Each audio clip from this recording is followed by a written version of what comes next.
말씀하세요.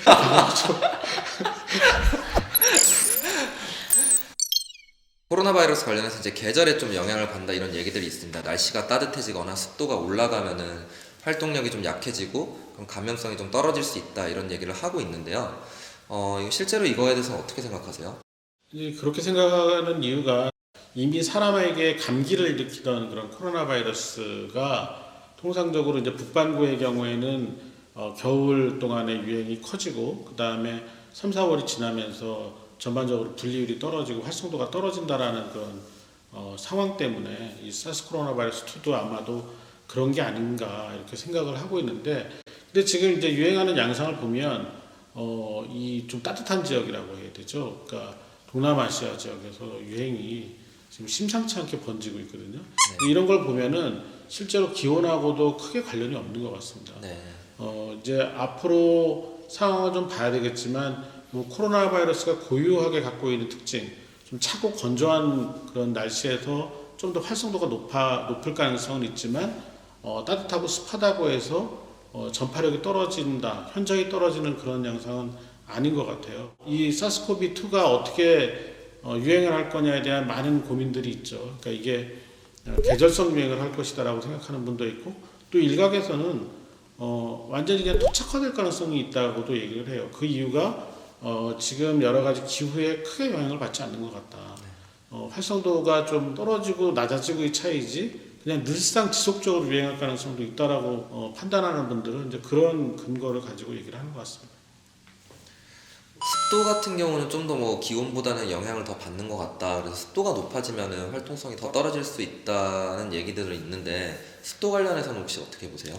그것도 온도하고 거의 비슷한 상황인 것 같아요. 네. 보통은 이제 좀 상황을 봐야 되겠지만 아주 고온 건조한 지역과 또 고온 다습한 지역에서의 이 사스코비2의 유행 양상을 좀 봐야 되겠지만, 아직까지는 그렇게 차이를 얘기할 만한 그런 상황이 아닌 것 같습니다. 그래서 이 부분 기후가 어떻게 미치는 영향은 결국 한 시즌이 돌아봐야 되는, 그러니까 1년이 다 돌아봐야지, 네 계절이 다 돌아봐야지 하는 거니까 네. 아직은 뭐 괜찮을 것이다 이렇게 낙관적인 기대를 하긴 좀 어려워 보여요.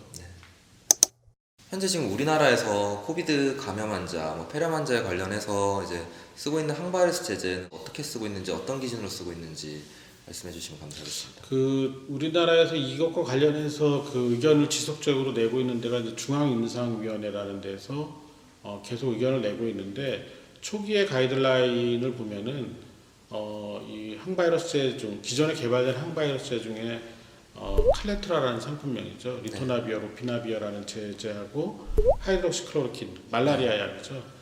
이 두 가지 약의 사용을 먼저 권고를 했습니다. 그런데 최근에 나온 데이터들을 보면은 이 리토나비어, 로피나비어 복합제는 효과가 없다라고 이제 데이터들이 나오고 있기 때문에 가이드라인이 아직 바뀌지는 않았지만, 실제로 리토나비어나 로피나비어 복합제를 사용하는 경우는 이제 거의 없어진 것 같고요. 상황에 따라서 환자가 너무 중증이고 그러면 사용하는 경우도 있는 것 같아요, 아직까지도. 네. 그렇지만 이제 점점 더 어떤 임상적인 효과를 기대하기 어려운 상황으로 가는 것 같고, 아직까지 임상에서 쓰고 있는 게 하이드록시클로로킨 제형을 쓰고 있는데, 이 부분도 실제 치료 효과나 예방 효과에 대해서는 임상 연구를 진행을 하고 결국엔 유행 과정에서 환자들한테 실제 적용했을 때 치료 효과를 좀 정밀하게 평가를 해봐야지 알 수 있을 것 같아요. 이거 말고 뭐 리바비린처럼 C형 간염 치료제,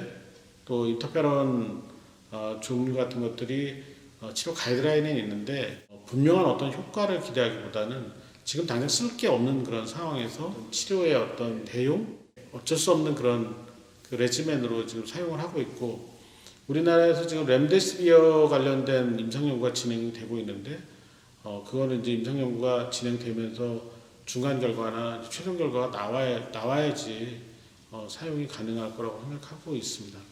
그 이외에 뭐 여러 가지 기존에 개발되었던 약제들이 실제로 이런 코비드-19 치료에 사용이 가능하냐에 대한 여러 가지 실험실적인 평가가 진행이 되고 있고, 아직 임상 연구로 진행되는 것은 그렇게 많지가 않아서 이 유행 기간에 우리가 효과적인 항바이러스제를 찾아서 적용하기는 좀 쉽지 않지 않나를 좀 조금 비관적인 그런 상황입니다. 네, 실제로 의료 현장에서 보면은 말씀하신 대로 칼레트라, 하이드록시클로로킨을 이제 사용을 했었던 걸로 알고 있었습니다. 실제로 대구에 있었을 때도 보면은 이런 걸 투여하는 기준이 고령인지 여부를 60세로 기준을 했었고, 기저질환이 있는지 없는지 여부, 그리고 환자가 폐렴을 갖고 있는지 아닌지 여부에 따라서 그 칼레트라까지 투여할지 아니면은 하이드록시클로로킨만 투여를 할지 이런 결정을 했었던 걸로 기억을 하는데요.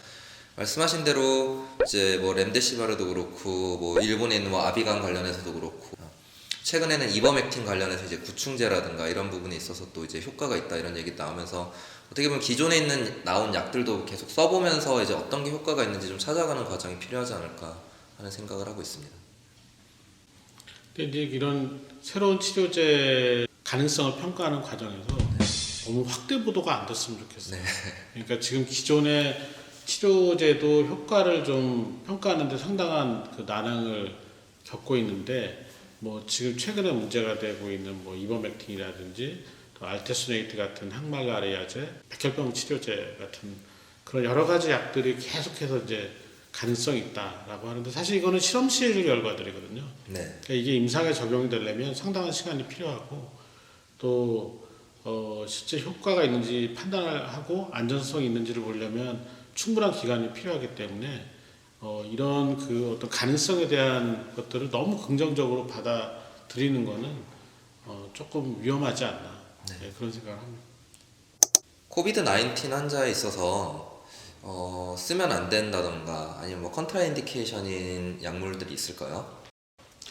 코비드 19 자체에 대해서 뭐 그 금기인 약물은 사실상 없습니다. 그런데 이제 그 코비드 19 치료에 사용하고 있는 약물 중에 지금 현재 뭐 대표적인 약이 이제 하이드록시클로로킨인데, 이 하이드록시클로로킨 자체는 클로로킨보다는 부작용이 굉장히 적은 그런 약이지만, 이 약들도 상당한 그런 여러 가지 부작용이 있을 수 있는 그런 약들이고, 이제 그 중에서도 이제 심장에 문제를 일으킬 수가 있는 그런 부작용이 있죠. 그런 것과 관련된 고위험군, 워낙에 이제 뭐 부정맥이 있거나 이런 사람들에 대해서 상당한 주의가 필요한 그런 상황이고요.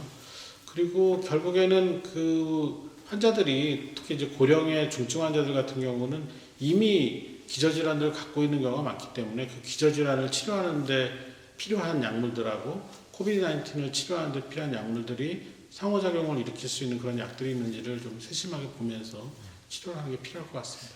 하이드록시클로로킨 자체가 이제 뭐 망막 쪽에도 조금 문제가 있을 수 있다는 얘기도 있고, 특히 말씀해주신 대로 QT 프롤롱게이션 관련해서는 그 약물 자체도 자체지만 다른 약물과 상호작용을 했을 때, 뭐 예를 들어 뭐 아지스로마이신이라든가 이런 거랑 작용을 했을 때는 이제 충분히 리스크가 될 수 있기 때문에 코비드 19을 갖고 있는 환자가 이제 다른 기저질환이 있다면 그 기저질환에 있어서는 이런 부분들을 좀 조심할 필요가 있지 않나 하는 생각을 해봅니다.